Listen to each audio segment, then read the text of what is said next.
Assalamualaikum warahmatullahi wabarakatuh. Nama saya Fatur Rahman Pratama Putra dengan NRP 15023057. Di sini saya akan membahas tentang jawaban nomor 2 dari UTS pemrograman IoT yang sudah termasuk dengan poin 2 dan 2B. Jadi soalnya itu di sini ada buatkan backend yang menghasilkan data suhu, kelembaban, dan kecerahan dengan format JSON sebagai berikut yang berasal dari tabel data sensor. Di DBMS terdiri dari kolom ID, suhu, humidity, lux, dan timestamp. Di sini saya DBMS-nya sudah sesuai dengan ini. Jadi ada ID, suhu, humidity, lux, dan timestamp. Jadi data-data dari sini tuh digunakan untuk menghasilkan value-value dari JSON yang ada pada sini.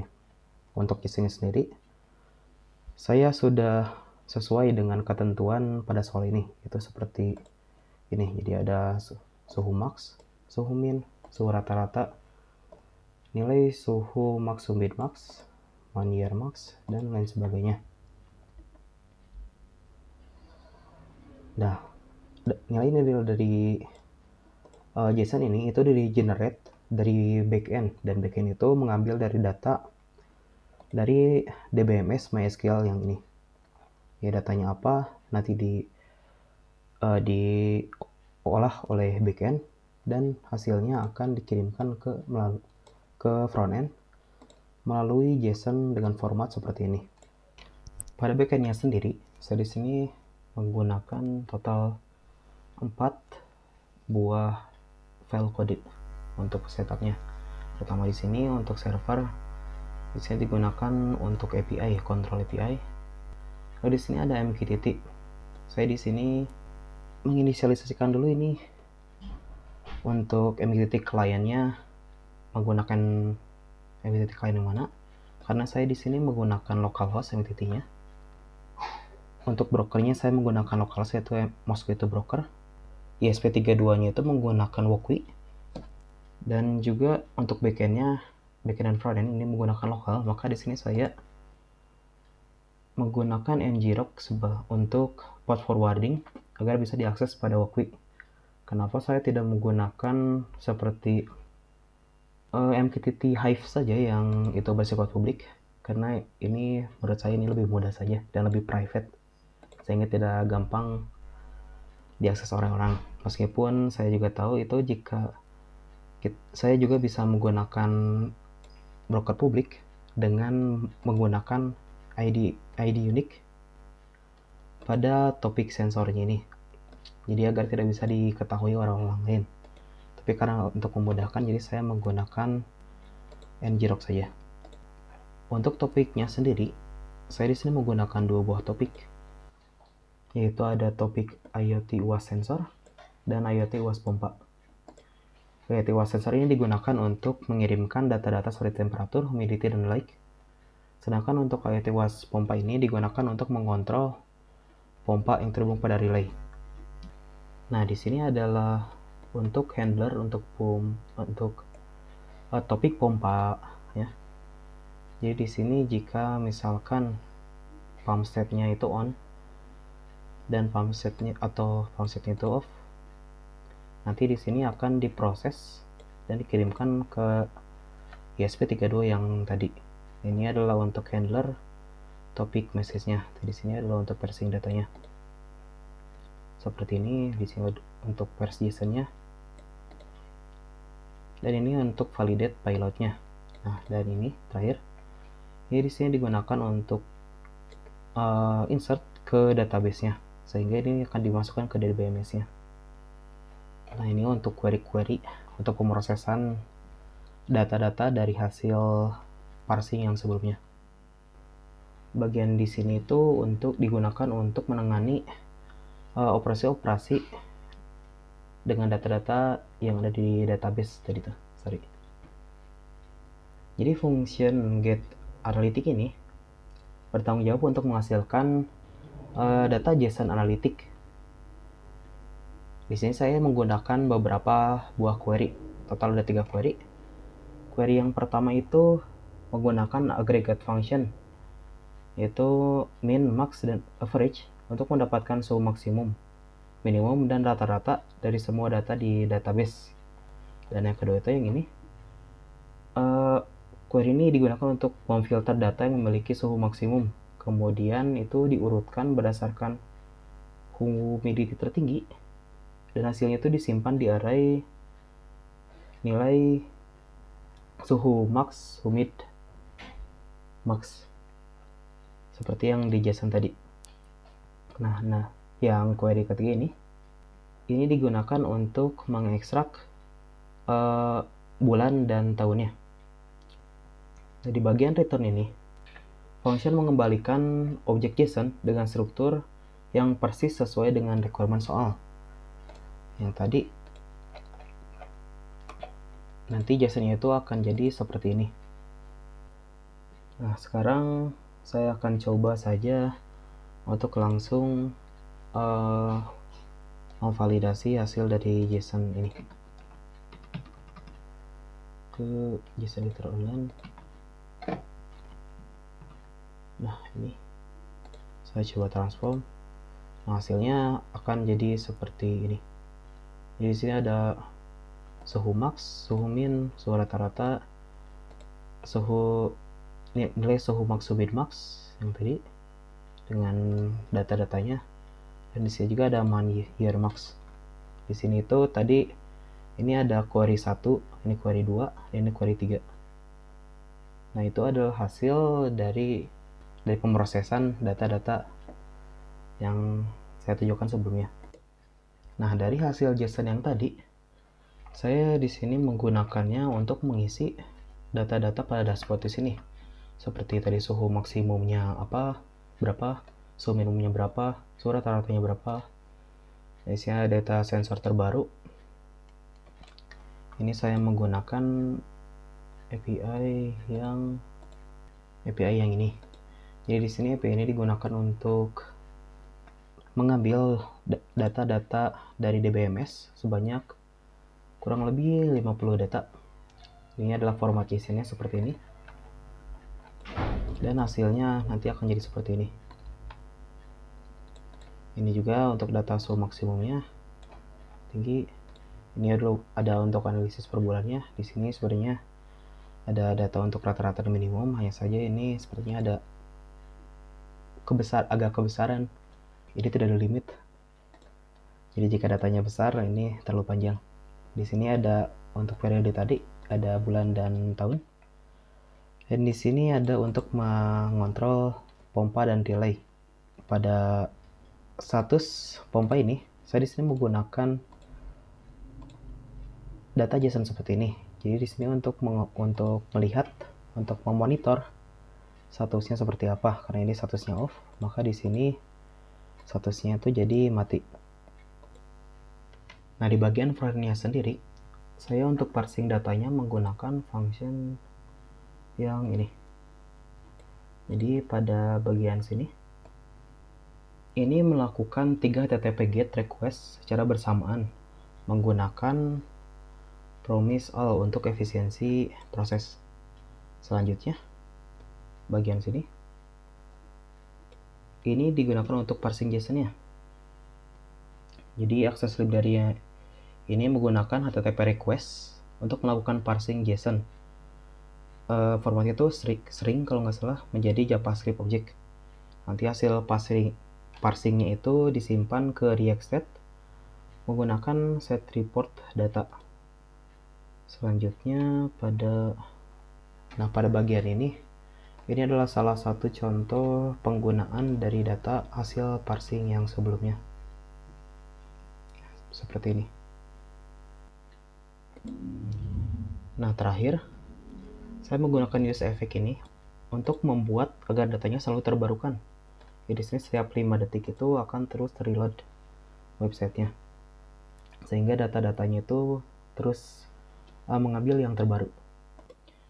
Jadi untuk alur lengkapnya itu dari ESP32 itu akan menghasilkan data dan dikirim datanya itu menggunakan MQTT dan diterima pada backend. Dari backend itu diparsing dan disimpan pada database. Dari database tersebut diolah oleh backend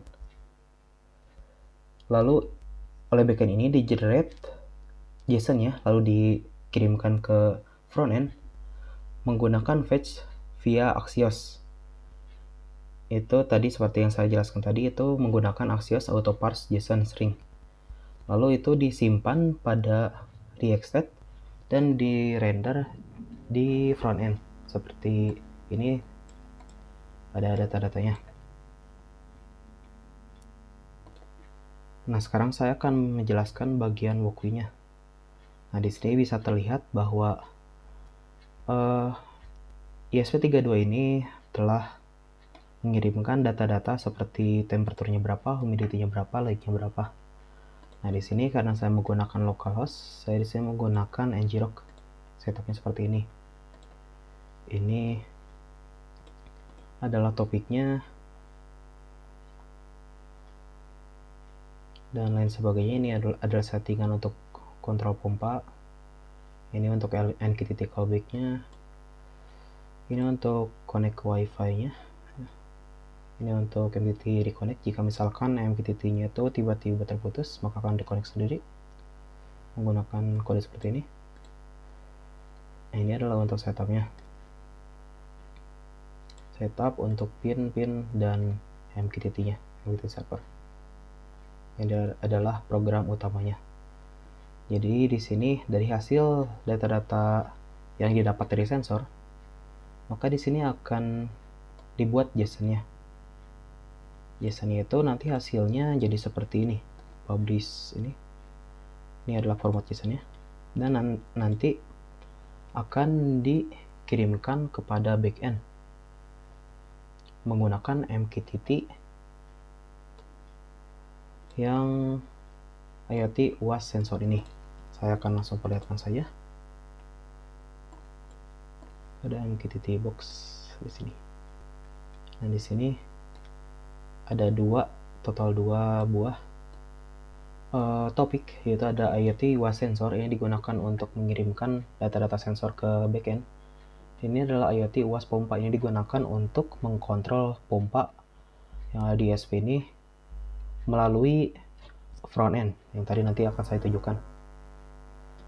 Pertama-tama saya akan simulasikan misalkan DHT32-nya temperaturnya saya 80-kan saja, humidity juga maksimalkan. Nah, di sini sudah terubah ya. Sepertinya ini agak buffering, jadi agak lambat. Nah, dari hasil tadi ini akan masuk ke sini. Ini sudah terupdate. Temperaturnya 3, humidity-nya 26, light-nya sini. Di sini juga di database juga ini akan langsung terupdate karena ini bersifatnya real time. Nah, ini sudah masuk dua data. Dan juga pada websitenya, karena saya tadi menggunakan sistem 5 detik refresh, jadi di sini juga sudah terdata. Nah, dari hasil JSON yang tadi yang di ESP32 ini nanti akan dikirimkan ke backend melalui topik IoT UAS sensor, sehingga di backendnya juga di sini bisa terlihat ini mengambil data-data dari topik IoT UAS sensor serta pump-set dan lain sebagainya. Saya akan langsung demonstrasikan saja untuk kontrol pompanya.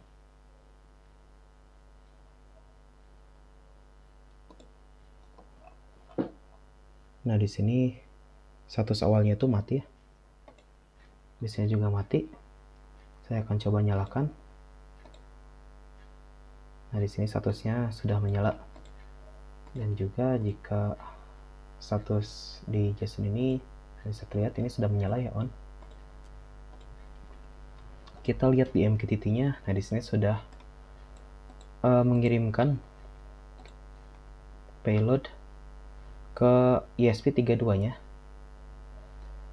untuk memberikan perintah menyalakan pompa. Nah, di sini pompanya saya di sini ganti jadi LED sebagai representasi karena di sini tidak ada. Di sini pompanya itu sudah menyala ya. Nah, di sini bisa terlihat juga pada terminalnya. Di sini message-nya bahwa dari jalur IoT UAS pompa ini menerima perintah on. Perintah on ini digunakan untuk menyalakan pompa, sehingga di sini bisa terlihat pompanya itu menjadi menyala. Pada terminal backend-nya sendiri, di sini bisa kita lihat. Nah, di sini ada beberapa data yang diterima dari ESP32 melalui IoT UAS sensor, topik IoT UAS sensor.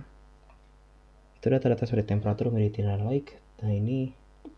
Nah, di sini tadi mengirimkan payload on pada ESP32 itu untuk digunakan untuk menyalakan pompa. Untuk kontrol pompanya sendiri, nah di sini saya menggunakan ini. Ini adalah kode untuk mengkontrol pompanya. Jadi untuk kontrol pompa ini sendiri, di sini dengan menekan tombol ini, maka endpoint dari kontrol pompa ini akan post request dari frontend dengan body JSON yang berisi action on atau off, seperti ini, on atau off. Kemudian itu memanggil function publish pump control yang tadi yang saya bahas, yang ini itu digunakan untuk mempublish komen ke MQTT. Hasilnya itu function ini mempublish message on atau off ke MQTT topic IoT UAS pompa dengan QoS level 1 untuk delivery-nya. Jadi seperti yang tadi kita lihat sendiri, di sini juga sudah ada message on-nya. Dan pada ESP-nya sendiri, di sini pompanya sudah menyala. Jadi untuk flow-nya yaitu user itu mengklik button di dashboard, lalu front end itu ngepost request ke backend, lalu backend publish komen ke MQTT topik IoT UAS pompa, lalu ESP32 nge-subscribe dan terima komen dari backend, lalu ESP32 itu ngekontrol relay-nya itu antara on atau off, dan jika misalkan sudah sukses kontrolnya, nanti state-nya itu akan dikirimkan pada backend untuk ditampilkan pada front end. Mungkin sekian saja dari saya. Wassalamualaikum warahmatullahi wabarakatuh.